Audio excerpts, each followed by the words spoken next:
Kending Music Festival sparks price surge. Japan unveils evacuation plan for Taiwan crisis.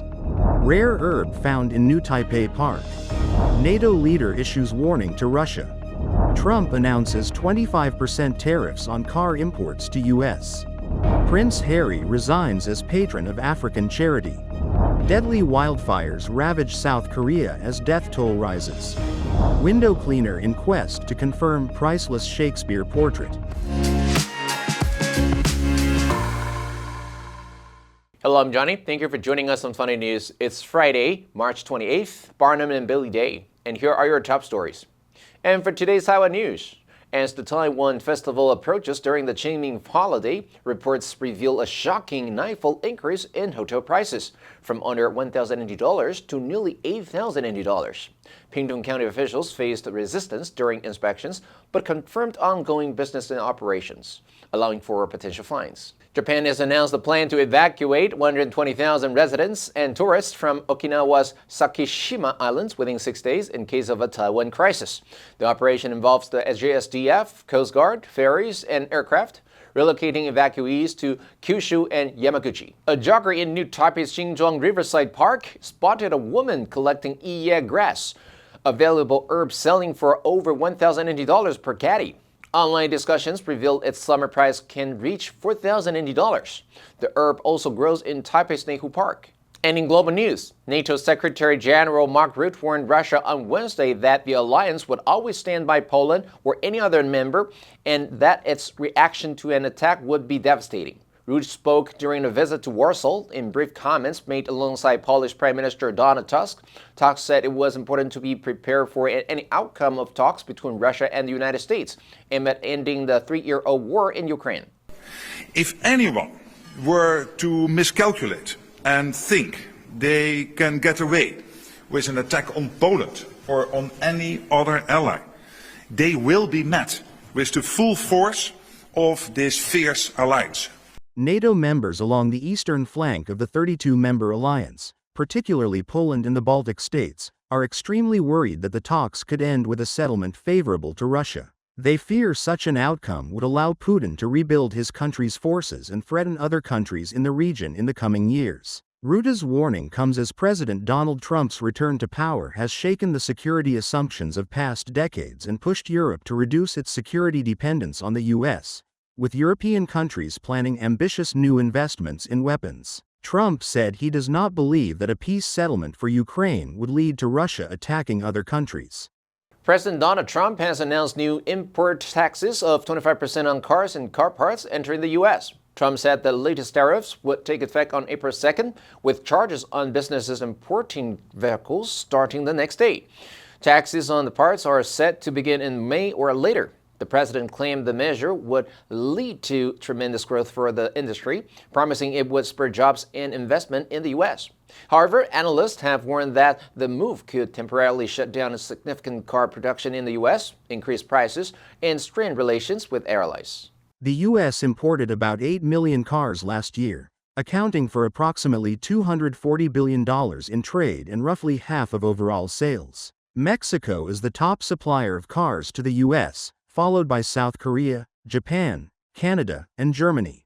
Many U.S. car companies also have operations in Mexico and Canada, established under the terms of the long-standing free trade agreement between them. The White House said the order would apply not only to finished cars but also to car parts, which are often shipped from other countries before assembly. However, the new tariffs on parts from Canada and Mexico are exempt while U.S. Customs and Border Protection sets up a system to assess the duties.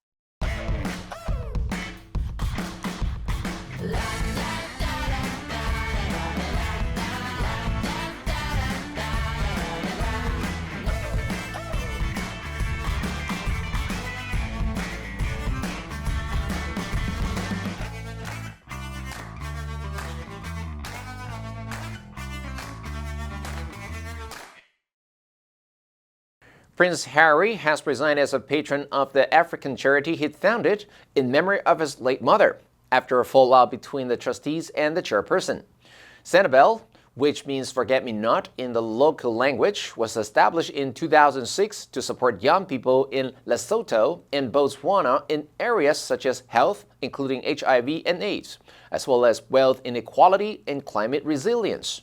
The charity's co-founder, Prince Cecil of Lesotho, also quit as patron, ending their association with the organization. What I want to make clear is we're not walking away, and we certainly aren't walking away from you. The pair originally founded Centibale to honor their late mothers, Britain's Princess Diana and Lesotho's Queen Mamahado. They made the decision after the relationship between the charity's trustees and the chair of the board broke down beyond repair, creating an untenable situation. Centibale said in a statement on Wednesday that it had not received resignations from Harry and Ciso. Harry's patronage of Centibale was among the private roles he retained after stepping down as a working member of Britain's royal family. The charity's website lists Sophie Chandauka as its chair, stating that she assumed the role in July 2023. Helicopters dumped water over a burning forest in South Korea on Thursday as authorities struggled to contain the country's worst ever wildfires, which have killed 26 people, forced at least 37,000 others to flee their homes, and destroyed more than 300 structures.